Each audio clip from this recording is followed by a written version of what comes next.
Well, welcome. This is the first in a couple of presentations on the subject of the Collatz Conjecture. Let me go to the outline here. The series of lectures has several parts. We're going to start with an introduction to introduce the Collatz Conjecture and outline the mechanism we're going to use to prove it.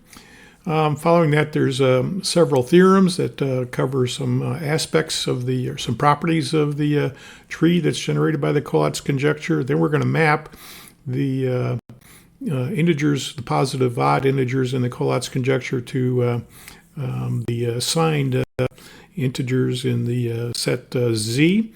We're going to introduce the spiral representation of the tree for the Collatz conjecture. Then we're going to have a couple of more theorems to cover some properties of the spiral representation, and then that will lead us to the conclusion of the proof. So let's start with the introduction here. We're going to talk about the Collatz conjecture, and then this is going to lead us to the simplified version of the Collatz conjecture. And then from there, we're going to talk about the reversed and simplified Collatz conjecture. Both of these are going to go to a reduced set of integers that we're going to call set O and set P. So we'll get to that in a minute. So let's start with what is the Collatz conjecture, abbreviated as CC. It can be briefly stated as a process to apply to positive integers. The set of positive integers we're going to refer to as denoted as n, which is the set 1, 2, 3, 4, and so forth. So if we select an integer and it's an even integer, then we're going to divide it by 2. And if it's an odd integer, then we're going to multiply by 3 and add 1. So at least initially, when you look at this set, it looks a lot like you're multiplying by 3 versus dividing by 2. So it looks like the integers you're going to get are going to continue to increase indefinitely. But as we'll discover, that's not the case. In fact, they all will descend to a value that we call the root. And in this particular case, the root value will be 1. So the example we have here at the table at the bottom is for a starting integer, which is 3, which I'll denote as n sub 7, which would be 3. So 3 is an odd integer, so we multiply by 3 and add 1, so that gives us 10. 10 is an even integer, so we divide it by 2 to get 5. Then 5 is an odd integer, so we multiply by 3 and add 1 to get 16. And then 16 is an even integer, so we divide by 2 to get 8, which is also even, so we divide by 2 again to get 4, which is also even, so we divide by 2 again, this time to get 2, and then 2 is even, so we divide by 2 to get it down to 1. 1 is a root node. If we start with 1, 1 is an odd number, so we multiply by 3 and add 1, which should get us to 4. And then, of course, 4 is an even number that we repeatedly divide by 2 to get back to 1. So that's why 1 is a root. We just recycle back to 1. So that's the nature of the Collatz conjecture. The Collatz conjecture was named by Lothar Collatz, who died in 1990. You can look him up on Wikipedia with the link given there. It's also called the 3x plus 1 problem or the hailstone sequence, and there's some other names that are attached to it as well. Collatz himself proposed the conjecture in 1937, so it's been around for several decades. Some of the ideas we're going to present here in these presentations are from a couple of YouTube videos that were posted by Fabian Reed. Here's one of the links there. Of course, you can look him up on YouTube with his name, Fabian Reed, or just look for Collatz conjecture and the spiral representation, which we'll get to later in one of these presentations. So this outlines the proof process that we have. So we start with the Collatz conjecture, CC, which uses the descendant process to take any integer, and eventually it descends down to root 1. Step 1 is to remove the even numbers from the set n, which leads us to the odd numbers. We'll denote that as a set O. That simplifies the process to just consider the odd integers. It turns out when we do that, the multiples of 3 can also be eliminated because the multiples of 3 do not have any ascendants, as we'll see shortly. So we can eliminate that from consideration and further simplify it, or reverse it, as I would say, to the integers that are odd and have residues of 1 and 5 modulo 6. We're going to call that set P. So that's just the odd integers excluding the multiples of 3. Then we're going to prove some properties of the reversed and simplified Collatz conjecture in P, and then that will set us up to consider how to map the integers in P to the assigned integers in Z, and the root node, which is 1 in set P, is going to change to 0 in set Z. So we'll cover that when we get to the spiral representation. And the process of all this, when we look at the spirals, is that everything's going to converge down to the root at 0, which would then correspond to a root at 1 for set P and O and N. So since the Z spiral converges, so must therefore the Collatz conjecture in P and O and N. So this is how we're going to prove the overall Collatz conjecture. A little bit of terminology for the rest of the presentations. We have sets N, O, P, and Z shown here. We're going to spend most of the time with set P and set Z. The residues mod 6 are shown then in the next column there. For the set P, the residues are 1 and 5. The root nodes are 1 until we get to the Z version of the Collatz conjecture. That root node is then 0. And then down at the bottom here we have the descendant equations for each of these different domains for the Collatz conjecture. So let's take a little more look at the simplified Collatz conjecture. Again, we're removing the even numbers from the set, so we're just looking at odd integers. So here we start as an example with odd integer 7. So we multiply by 3, add 1, and then divide by 2 to get 11. 11, then we multiply by 3, add 1, and divide by 2 to get 17.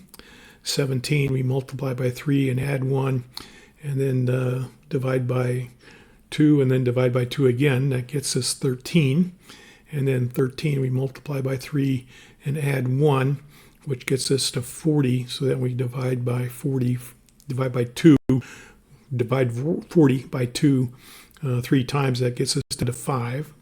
And then 5 we multiply by 3 and add 1, gets us to 16. And then 16 we divide by 2 4 times, and it gets us down to the root node 1. So that's how the simplified Collatz conjecture works.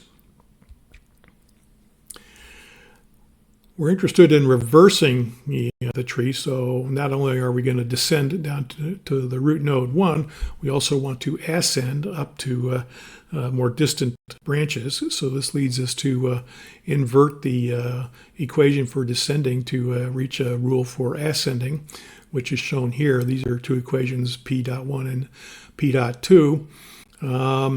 What's interesting here is when we do this, we discover that the multiples of 3, or in other words, the numbers that have a residue 3, mod 6, do not have any ascendants, because there's no way to get an ascending value from a multiple of 3 with the ascending equation.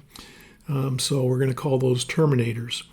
And we can exclude them from consideration in the tree since they always descend to another odd number that's a member of the set P. So those are nodes that are numbers that have residues 1 or 5 mod 6, which are shown in the bottom 2 bullets there.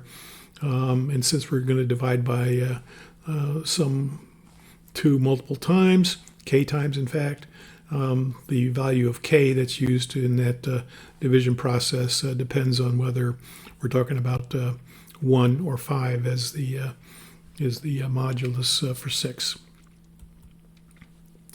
This represents the tree for the reversed simplified Collatz Conjecture. So root node 1 is on the left there.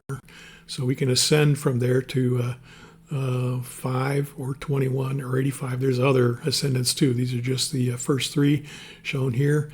21 is a multiple of 3, so that's a terminator. There is no ascending branches from it, but 5 and 85 do have ascending branches. Only the ascending branches from 5 are shown here.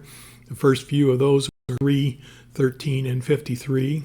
13 is also a multiple of 3, so it has no more ascending branches, but 13 and 53 do have more ascending branches. 13 would ascend to 17, 17 ascends to 11, 11 ascends to 7, and 29. 29 is interesting because it ascends then to 19, which then also ascends to 25. So that shows a growth of the tree in that direction. In general, ascending in this representation goes to the right or farther away from the root, and descending goes to the left towards the root. The number of iterations varies depending on the integer in the sequence, and you can see the number of iterations depends kind of haphazardly on the actual value of the integer. Node 27, which is shown all the way on the bottom right there, has the maximum number of iterations to get back to the root. 27, of course, is a multiple of 3, so there's no ascending branches from that particular value. A few notes on the ascending and descending tree branches. The descending branches are descending because they get closer to the root. For each iteration. It does not mean that the value decreases. So for example, the value of 7 descends through a sequence of 7, 11, 17, 13, 5, and 1. So we see, at least for momentarily, the value increases from 7 to 11 to 17, and then it starts decreasing to 13 and then 5 and then 1. It finally gets below 7 after 4 iterations. We'll talk about that in a little while later. But the takeaway from here is that descending branches are descending because they get closer to the root, not because the value decreases as you go down the descending sequence. Last thing about descending branches is that the descending root is unique. There's only one descendant from each node. So that's an important thing to keep in mind. It's a property that defines the tree. Ascending branches are different, but again, because they're ascending, it means that they're getting farther away from the root. It does not mean that the values monotonically increase as you go farther away. So for example, the ascending sequence from 1 might go 1 to 5 to 53 to 35 to 23 to 61. So you can see it momentarily increases from 1 to 5 to 53, and then it decreases to 35 and then 23, and then it begins increasing again to 61 and so forth. So that's something to keep in mind. The other thing about ascending branches is that they are not unique. Every odd number in P has multiple ascending branches that ascend from it. In general, there's an infinite number, and so the tree expands exponentially as we go out to the ascending branches. So that concludes the introduction we have for the Collatz conjecture. The next presentation is going to cover several theorems as the next step in the tree, or in the proof.